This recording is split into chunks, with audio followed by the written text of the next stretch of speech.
แตงไว้ กางเต็นท์ที่ไหนนะป๊าที่สวนยายเผาเพราะว่าเรายังไม่ได้ไปหลังจากที่เขาโดนน้ำป่าถล่มเลยเราปรับปรุงร้านใหม่ก็เลย ไปดูหน่อยซิว่าตอนนี้ร้านเขาเป็นยังไงโอเคแต่ก่อนหน้าที่จะไปกางเต็นท์เราจะไปกินก๋วยเตี๋ยวกันที่ร้านลุงเผาโอเคไปเจอกันที่ร้านเหล็กนะคะโสดยังแบดแซ่บยังบอยยังแบดแซ่บไม่ใช่ส่งยังแบดแซ่บยังบอย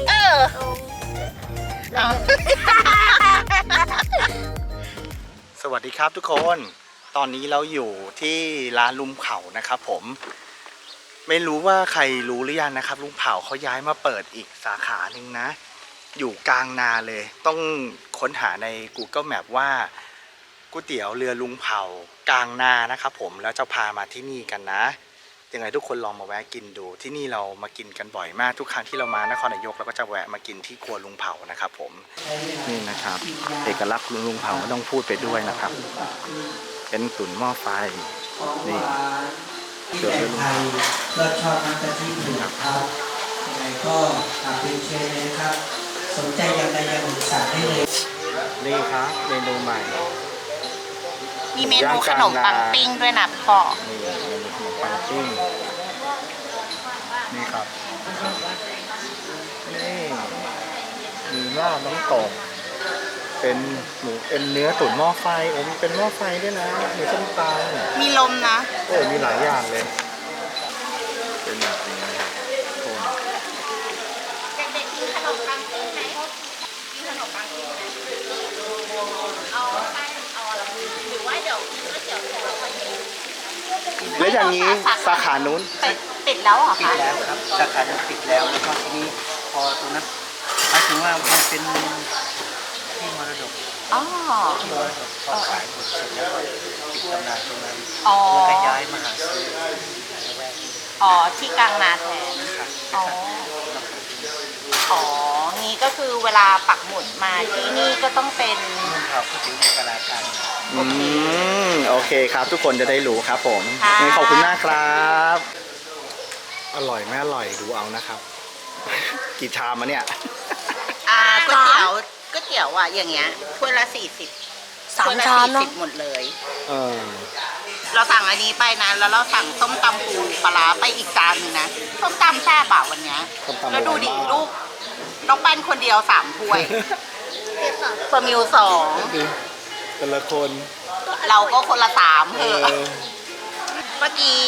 มาม่าจ่ายไปทั้งหมด730 บาทนะค่าเสียหายร้านลุงเผาวันนี้นะครับก็จะมีก๋วยเตี๋ยว11ชามก็จะชามละ40 บาทส้มตำปูปลาแล้วก็ปอเปี๊ยะน้ำเนี้ยดูดีแก้ว4 แก้ว730 บาทปกติคนอ้วนอย่างเราอ่ะดูพกอันนี้นะที่ไม่ต้องเปิดเลยไม่ต้องใช้เลยลมแรงสบายเนาะ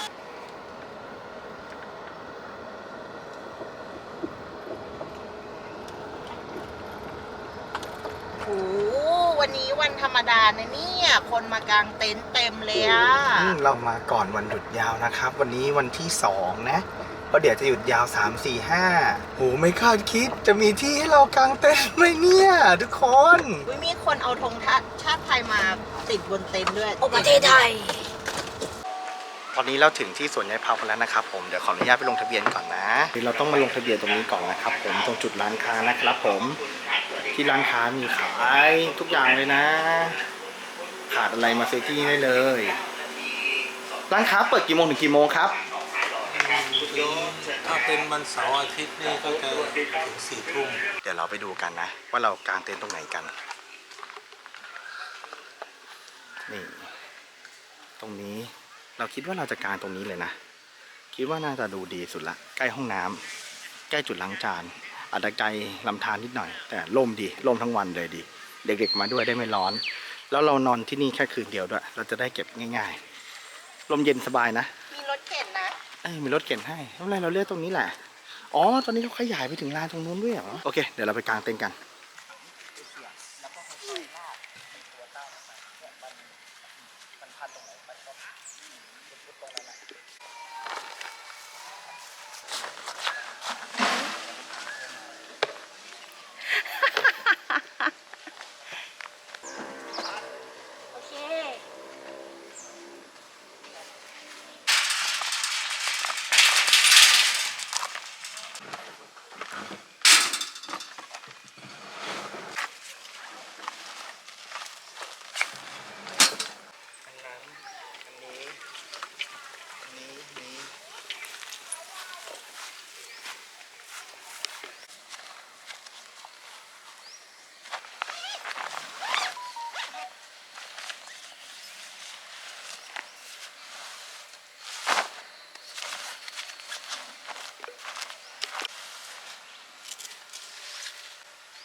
กินไหมอ่ะ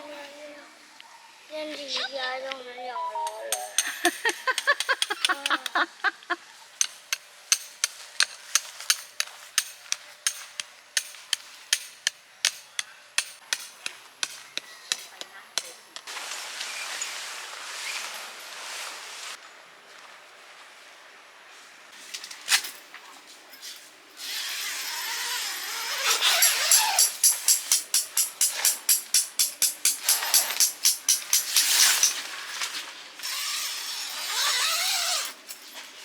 อุ้ยมีหมาด้วยอะหมาน่ารักอ่ะ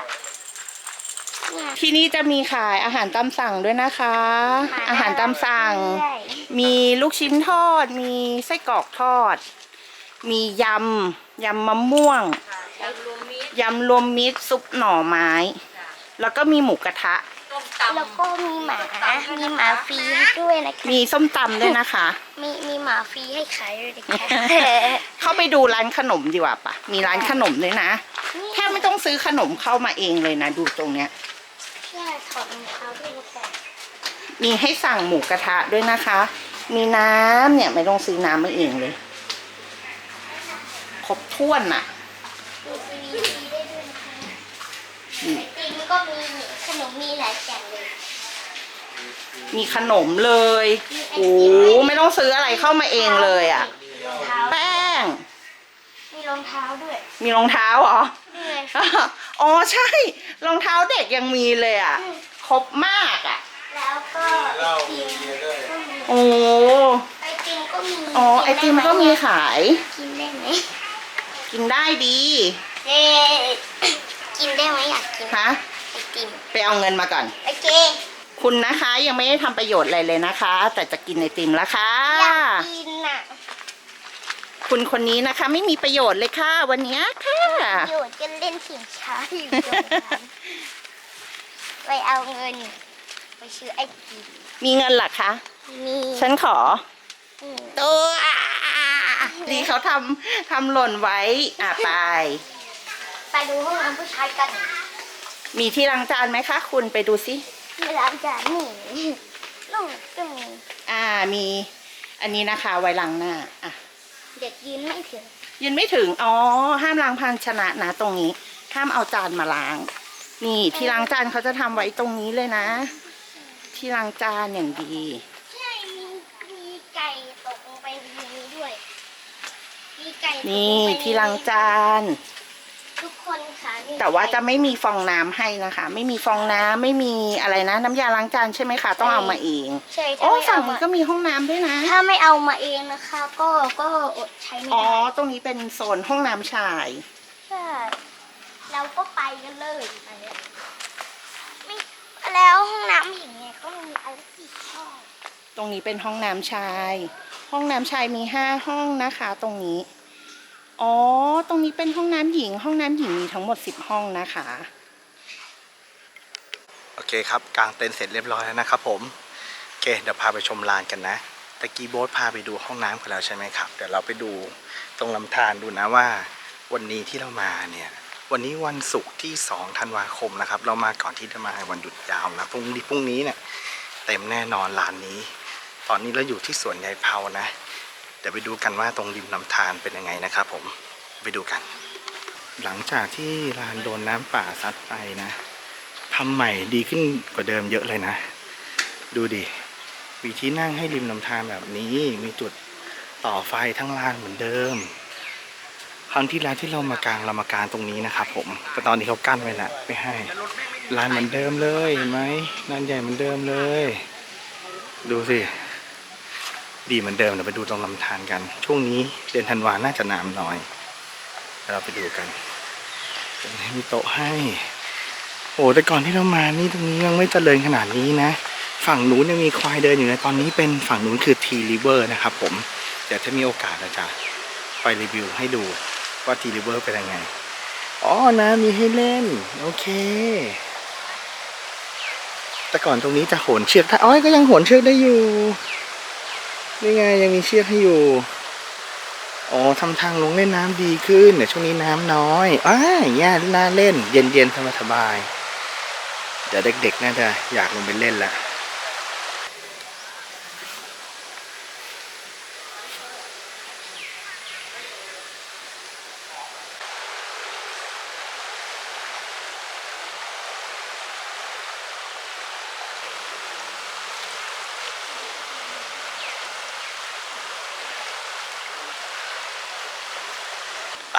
เดี๋ยวเราไปเปลี่ยนชุดลงมาเล่นน้ำกันดีกว่าครับทุกคน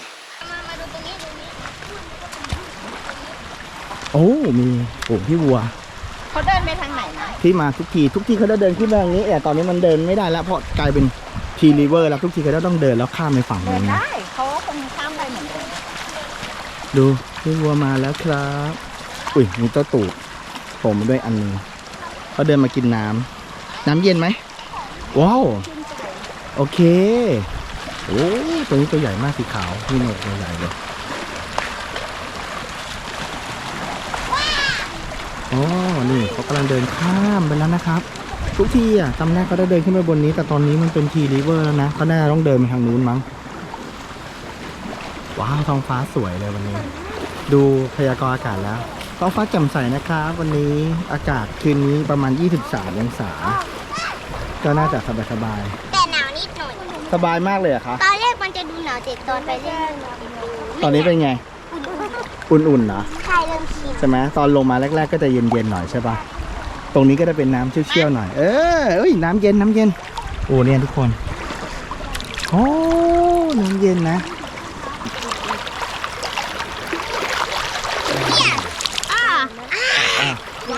เอาวินนะ พร้อมดำน้ำยัง เอา one two three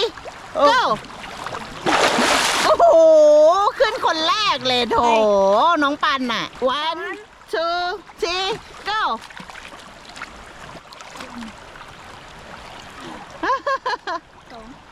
เลยนี่เป็นคนสุดท้ายอ่ะ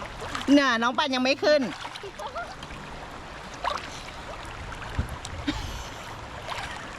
โหปลาขึ้นลูกท้ายเลยเหรอ โถ โอ้ปลาขึ้นลูกท้ายเลย ขี้ อะ โกงขี้โกง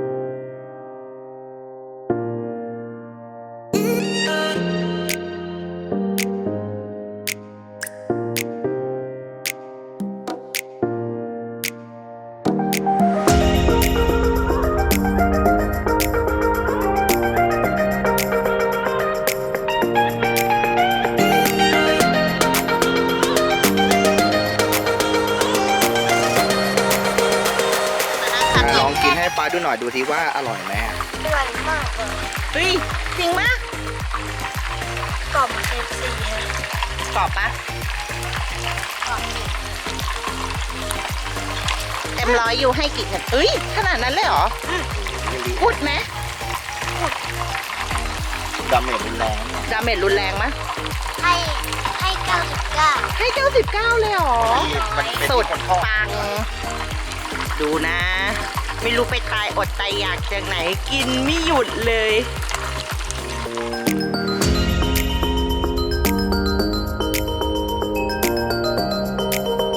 มาว่าวันนี้เรามาเล่นเกมไอ้นี่ดีกว่าฝึกสติเอาปะฝึกสติอ่ะมาเป็นคนเริ่มนะ ใครแพ้โดนจูบนะโอเคไหมใครแพ้โดนลุมจูบนะหูเนี่ยมันช้านี่มันช้านะ ปกติมันจะต้องจับเลย ปันจะช้ากว่าปกติ คิ้วพุ่ง อันนี้ปลามิวโดนลุมจุดนะครับโอ้โหหมาไขมันกับเพื่อมเลยทีเดียว เอาโอ้ จับ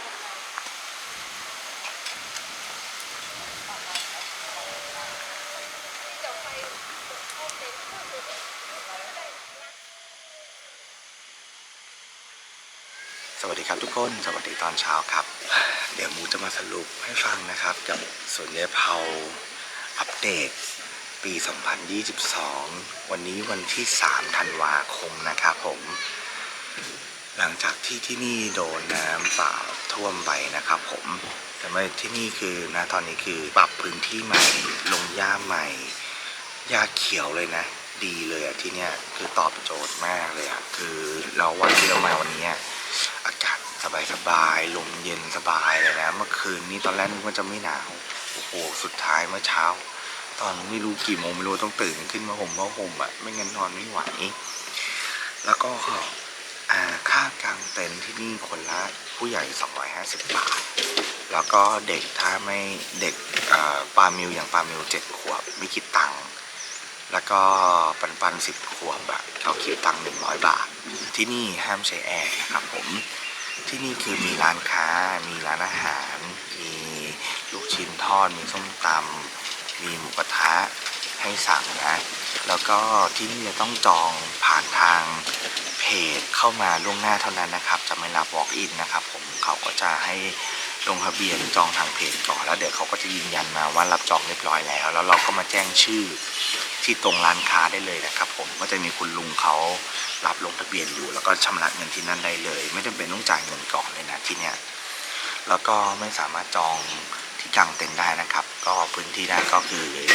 ใครมาก่อนได้ก่อนเลยนะก็มาจองกันได้เลยห้องน้ำสะอาดห้องน้ำผู้ชายมีทั้งหมด